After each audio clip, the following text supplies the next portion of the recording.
नमस्कार विद्यार्थी मित्रांनो, 27 फेब्रुवारी या दिवशी आपला इंग्रजी विषयाचा बोर्डाचा पेपर झाला आणि खरंच तुम्ही पाहाल तर अगदी आपण सांगितल्याप्रमाणे आपले भरपूर प्रश्न या पेपरमध्ये अगदी आले होते आणि त्या अनुषंगाने जो पेपर आपला झालेला आहे त्या पेपरचा या ठिकाणी आपण कशी उत्तरे लिहायची आहेत, उत्तरं तुम्ही कशी लिहिली पाहिजे होती हे आपण सांगणार आहोत. आपल्या सर्वांचं आपल्या लाडक्या कृष्णप्रिया इंग्लिश अकॅडमी या YouTube चॅनलवर मनापासून मी सर्वांचं स्वागत करतो. आणि आता आपण पाहणार आहोत A to Z पर्यंत ही जी प्रश्नपत्रिका आहे बोर्डाची का जे काही 27 तारखेला झाली या प्रश्नांची आपल्याला किती मार्क पडतायत यासाठी एक चाचपणी आपण करणार आहोत आणि त्या संदर्भात जे प्रश्न आहेत ते प्रश्न त्याची उत्तरं कशी लिहायला हवी होती हे सर्व आपण नक्कीच पाहणार आहोत. तर चला सुरुवात करूया आपल्या या सुंदरशा अशा प्रश्नपत्रिकेच्या उत्तरांची. तर पाहूयात विद्यार्थी मित्रांनो, आपला पेपर हा ऍक्टिव्हिटी शीट म्हणून असतो पहा आणि तुम्हाला माहिती आहे सेक्शन फर्स्ट हा लँग्वेज स्टडी आपल्याला दिला जातो. हा 10 मार्कासाठी अत्यंत महत्त्वाचा प्रश्न असतो आणि आपण सर्वजण याच्यात 10 पैकी 10 मार्क मिळवणारच आणि मिळवणार असतीलच. म्हणून पाहूयात आपली उत्तरं या उत्तराशी जुळतात का. तर प्रथम प्रश्न आहे पहा, मी या ठिकाणी आपल्या बोर्डवर टोटल सगळे प्रश्नांची उत्तरं देणार आहे. प्रश्नपत्रिका तुमच्या जवळ असणार आहे, त्यामुळे तुम्ही जी उत्तरं मी सांगतोय ती उत्तरं व्यवस्थित चेक करा की आपलं ते उत्तर आहे का. पहिला प्रश्न आपला आहे question first A do as directed attempt any four. विद्यार्थी मित्रांनो, याच्यामध्ये आपल्याला एकूण 6 प्रश्न दिले जातात, त्यापैकी फक्त आपल्याला 4च बरोबर सोडवायचे असतात. परंतु मी सांगितलं होतं की 4 सोडवण्यापेक्षा सगळे सोडवा, 6ची 6 सोडवा. 4 प्रश्न जेव्हा आपण सोडवणार आहोत तेव्हा आपल्याला 8 मार्क पडणार आहे. यदा कदाचित जर आपला एखादा प्रश्न 5वा नंबरचा चुकला किंवा दुसरा चुकला तर तो दुसरा बरोबर येऊन आपल्याला मार्क पूर्ण मिळतात. म्हणून आपण सगळे प्रश्न आहेत ते सोडवायचे.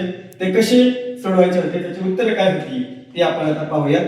तर आपला पहिला प्रश्न आहे पहा, complete the following words by using correct letters. अगदी सोपे शब्द आले होते पहा की आपल्या पूर्ण सिलेबस मध्ये जर पुस्तकामध्ये पाहिले तर त्यातले जे सगळे शब्द आहेत. तर पहा आपल्या ठिकाणी पहिला शब्द होता RSE, म्हणजे या ठिकाणी मी तुम्हाला सांगितलं होतं की AEIOU यापैकी बरेच वेळा व्हावेल्स म्हणजे स्वरांची अक्षर त्या ठिकाणी कट केली जातात, तीच आपल्याला भरायचे. आणि म्हणून या ठिकाणी शब्द पहा अर्थातच यू म्हणजे स्पेलिंग आपलं होईल NURSE नर्स. त्यानंतर आपलं पहा UND, इथे आपलं उत्तर येईल ई अंडर हा शब्द आपला तयार होतो. तिसरा शब्द आपला दिलता CL-MB, तर या ठिकाणी आपलं उत्तर आय हे ऑप्शन राहील. इथे उत्तर आपल्याला द्यायचंय आय. क्लाइंब हा आपला शब्द तयार होतो. त्यानंतर MGHT याच्यामध्ये पहा आपल्या प्रश्नाचं उत्तर विद्यार्थी मित्रांनो इथं पाहिजे आय, म्हणजे उत्तर झालं आपलं माइट. तर अशा प्रकारे पहा NURSE nurse, UNDR under, CLIMB climb आणि MIGHT माइट हे आपले उत्तर.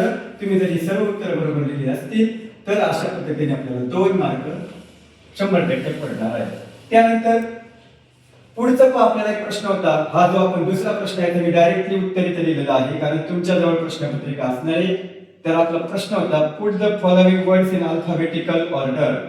या मध्ये आपल्याला सांगितले की बाराखडीच्या क्रमाने, अल्फाबेटिकल ऑर्डर म्हणजे बाराखडीच्या इंग्रजीच्या A to Z या क्रमाने आपल्याला हे शब्द शोधायचे असतात. तर आपण त्याचा क्रम होता, आपल्याला शब्द दिले होते स्कूल, दुसरा शब्द होता पॅराडाईज, तिसरा दिलता चेंज, चौथा दिलता ओरिजिन. आणि मग जर आपण पाहिलं तर याचा आपल्याला क्रम येतो, पहिला येईल चेंज C, दुसरा येईल ABCD. जर आपण पाहिली तर पहा ABCD मध्ये आपल्याला पहिला C म्हणजे चेंज, दुसरा येईल O क्रमाने ओरिजिन, तिसरा येईल P त्याचा क्रम येतोय पॅराडाईज आणि S हा लास्टला आपला स्कूल.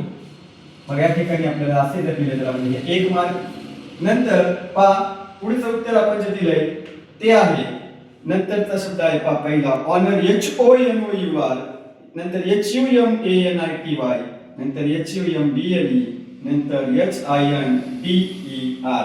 आता आपण जर पाहिलं तर या ठिकाणी पहा H सगळीकडे सारखे आहे. दोन शब्द आहेत की त्याच्यामध्ये यू आहे तर तो तर येणार नाही. HO आहे तोही O नंतर येतो म्हणून आपल्याला H नंतर जो पुढचा क्रम येतो दुसरा तो आहे I, म्हणजेच आपला पहिला शब्द होईल हिंडर. दुसरा येईल पहा यू हा येणार नाही मग आपला येईल HONOUR ऑनर हा शब्द येईल. नंतर HU या ठिकाणी पहा HUM आणि HUM म्हणजे ह्युमॅनिटी मध्ये आणि हंबल मध्ये दोन्हीकडे पण तिसरा शब्द यम आहे. मग इथे चौथा शब्द जर आपण पाहिला ह्युमॅनिटी मध्ये येतो A, हंबल मध्ये येतो B, म्हणून A आपला धरला जाईल म्हणून इथे ह्युमॅनिटी हा तिसरा शब्द आणि चौथा अर्थातच हंबल. अशा पद्धतीने आपला 1 मार्क इथेही निश्चित आपल्याला मिळेल. त्यानंतर पहा तिसरा प्रश्न होता पंक्च्युएट द फॉलोइंग. आता इथे पंक्च्युएट करायचे म्हणजे काय तर योग्य विरामचिन्हांचा वापर करायचा आहे. त्यानंतर आपण इथे कॅपिटल अक्षर वगैरे सगळं पाहतो. आपल्याला इथे दिले पहा पंक्च्युएट मध्ये आय बघा कसा दिला होता. आय आपल्याला अशा पद्धतीने काढून दिला म्हणजे या ठिकाणी आपल्याला आय कसा घ्यावा लागणार आहे कॅपिटल, कारण कोणताही वाक्य सुरुवात करताना आपण त्याचं कॅपिटल अक्षर घेत असतो म्हणून इथं आय. नंतर आस्क्ड आहे तसाच लिहायचं आहे आपल्याला आय आस्क्ड माय टीचर, या ठिकाणी आपल्याला कॉमा द्यायचा आहे. आणि नंतर पहा इथे जो डब्ल्यू दिलता तो डब्ल्यू स्मॉल दिलाय WHY. मग आपल्याला काय करायचं आहे हा जो डब्ल्यू आहे तो कॅपिटल लेटर्स मध्ये पाहिजे. मग इथे डब्ल्यू आपण कॅपिटल काढला उत्तर झालं आपलं why is he working outside. Inverted कॉमामध्ये हे वाक्य काढायचंय पहा आपल्याला डबल इन्व्हर्टेड कॉमा आणि आपण या ठिकाणी प्रश्न विचारलाय म्हणून अर्थातच या ठिकाणी क्वेश्चन मार्क द्यायचा. हे तुमचं उत्तर जर असं असेल तर तुम्हाला इथेही 1 पैकी 1 मार्क असेल. त्यानंतर पहा आपल्याला दुसरा प्रश्न होता HEY हे हा जो शब्द आहे तो H आपल्याला दुसऱ्या लिपीमध्ये दिला मग हा आपल्याला कट करावा लागेल. हा आपल्याला कॅपिटल मध्ये घ्यावा लागेल म्हणजे काय घ्यायचंय हे H कॅपिटल. या ठिकाणी थांबलोय आपण पॉज घेतला हे मग या ठिकाणी आपल्याला कॉमा द्यायचा आणि पुढचा पण आपल्याला आय असा दिलाय प्रश्न पत्रिकेमध्ये मग तिथे आपण आय कॅपिटल काढा. I am really excited. हे आय एम रिअली एक्साइटेड म्हणजे त्या ठिकाणी आपल्याला चिन्ह द्यायचंय पूर्णविराम. इथे आपलं उत्तर संपलं. हे आय एम रिअली एक्साइटेड. त्यानंतर चौथा प्रश्न आपल्याला होता make 4 words minimum of 3 letters. 3 letters using the letters in the word. आपल्याला वर्ड होता कोणता वर्ड आहे चॅम्पियनशिप.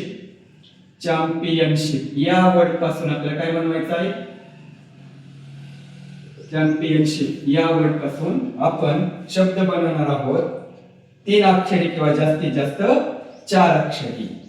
मग या ठिकाणी तुम्हाला नियम सांगितलाय फक्त काय की 3 अक्षरी शब्द असला पाहिजे असं काही नाही. फक्त 2 अक्षरी शब्द जर घेतला तरी ते चुकल. 3 किंवा त्याच्यापेक्षा जास्तीत जास्त अक्षर घेतली तरी तुमचा शब्द तयार होतो. म्हणून बघा इथे आपण जर शब्द तोडला तर हा चॅम्पियन आणि हा शिप लगेच आपल्याला 2 शब्द मिळाले म्हणजेच पहा चॅम्पियन आणि शिप. त्यानंतर आपण अजून शब्द बनवू शकतो CAMP कॅम्प, SON सन. खूप काही शब्द आपण अजून बनवू शकतो परंतु आपल्याला 4 शब्द सांगितले 4 बनवले उत्तर आपलं संपलं. इथे आपल्याला 2 मार्क मिळणार आहेत. त्यानंतर आपला 5वा प्रश्न त्यांनी दिला. काय प्रश्न आहे 5वा write the related words as shown in the example. Example मध्ये आपल्याला रिलेटेड वर्ड दिला होता फक्त पहा लिसनच्या रिलेटेड दिलता केअरफुली. म्हणजे काय आपल्या लक्षात आलं पाहिजे की आपण काय बनवायचं आहे लिसनची ऍडव्हर्ब बनवायची आहे. ly ने शेवट होतो त्याला काय म्हणतो आपण ऍडव्हर्ब कारण इथे ly ने शेवट झालाय केअरफुलचा केअरफुली. मग आपण या ठिकाणी शब्द बनवायचे आहेत. पहा एक शब्द बनवलाय eagerly ly, attentively, silently, heartily. Okay अशा पद्धतीने जर तुम्ही शब्द बनवले असतील तर तुम्हाला तिथे 2 मार्क मिळतील. जर तुम्ही 2च शब्द दिले तर तुम्हाला इथे 1 मार्क मिळेल. अशा प्रकारचा हा प्रश्न होता. नंतरचा आपण 6व्या प्रश्नाकडे जातोय. 6वा प्रश्न होता complete the word chain of adjective.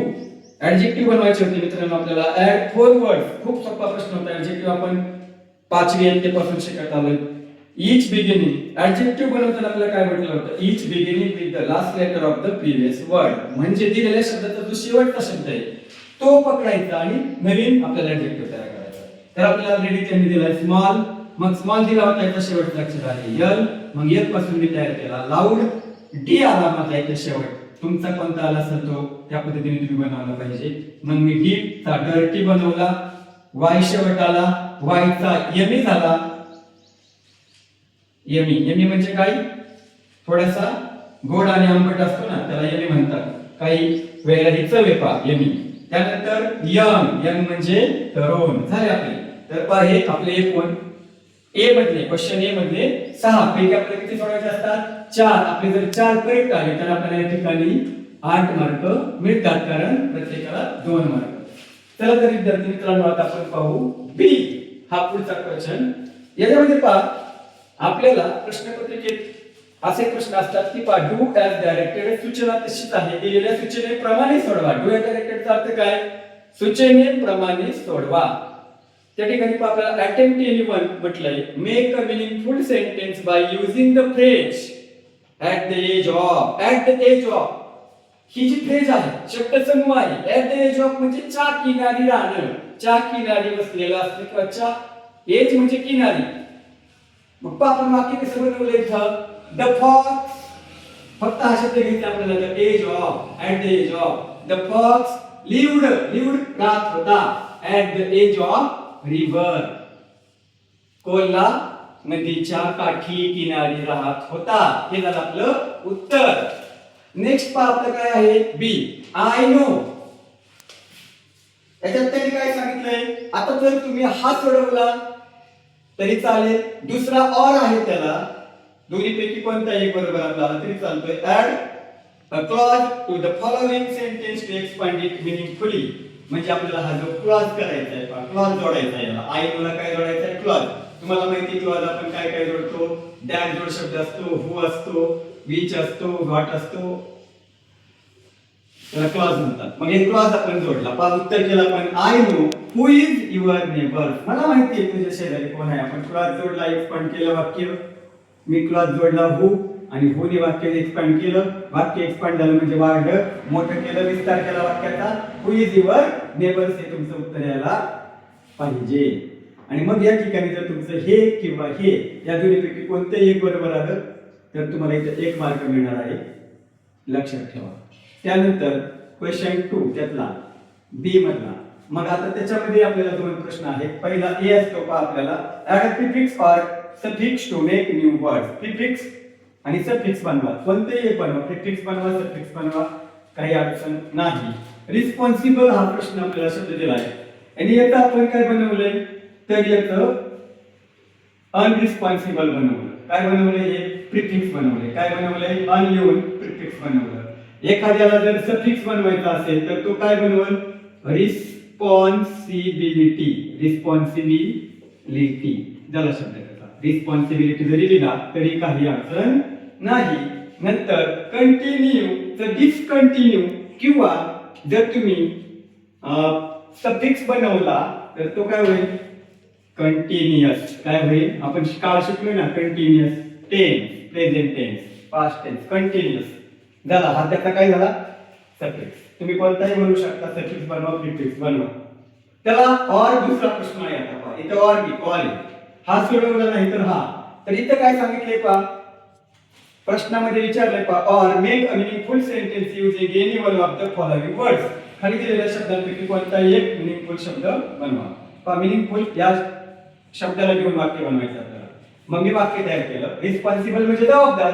I am responsible for my future. मी माझ्या भविष्यासाठी जबाबदार आहे. बघा आपला वाक्य शब्द आला रिस्पॉन्सिबल, तो अंडरलाईन करायचा, झालाय सेंटेन्स तुमचं तयार. म्हणजे तुम्हाला इथं मिळेल 1 मार्क.